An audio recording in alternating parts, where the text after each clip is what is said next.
രാവിലെ കാപ്പിക്ക് ചക്ക പുഴുങ്ങാൻ നേരത്തെ അപ്പം ഞങ്ങൾ ഇഡ്ഡലി പാത്രത്തിൽ ഇഡ്ഡലി മാത്രമല്ല ഉണ്ടാക്കുന്നത്. ചക്ക പുഴുങ്ങും, മരച്ചീനി പുഴുങ്ങും, ചോറ് വെക്കും. അങ്ങനെ ഈ ഒരു പാത്രം കൊണ്ട് എന്തൊക്കെ വെക്കാൻ പറ്റും അതെല്ലാം ഞങ്ങളിതിൽ വെക്കും കേട്ടോ. അങ്ങനെ വൃത്തിയാക്കി വെച്ച ചക്കയിലേക്ക് ഒരു ഗ്ലാസ് വെള്ളം ഒഴിച്ച് അതിനെ വേകാൻ വെച്ചു.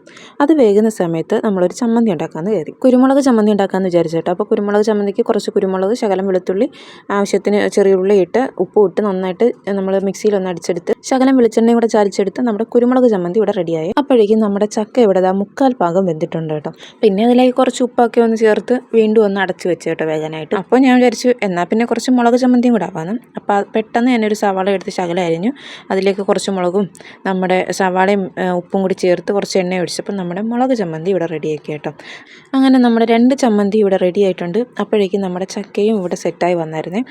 അങ്ങനെ നമ്മൾ ചക്ക കഴിക്കാനുള്ള തയ്യാറെടുപ്പിലാണ് കേട്ടോ. അപ്പോൾ ഒരു പാത്രത്തിലേക്ക് കുറച്ച് ചക്കയിട്ട് 2 ചമ്മന്തി എടുത്തു കേട്ടോ. കുരുമുളക് ചമ്മന്തിയും കുറച്ച് മുളക് ചമ്മന്തിയും എടുത്ത് കഴിക്കാനും അങ്ങിരുന്നു. അങ്ങനെ നമ്മുടെ ചക്ക പുഴുങ്ങൽ വീഡിയോ ഇവിടെ അവസാനിച്ചിരിക്കുന്നു. അപ്പോൾ വീഡിയോ ഇഷ്ടമായൊന്ന് ലൈക്ക് ചെയ്ത് കമൻറ്റ് ചെയ്യണേ. മറ്റൊരു വീഡിയോ കാണാം. ടാറ്റാ.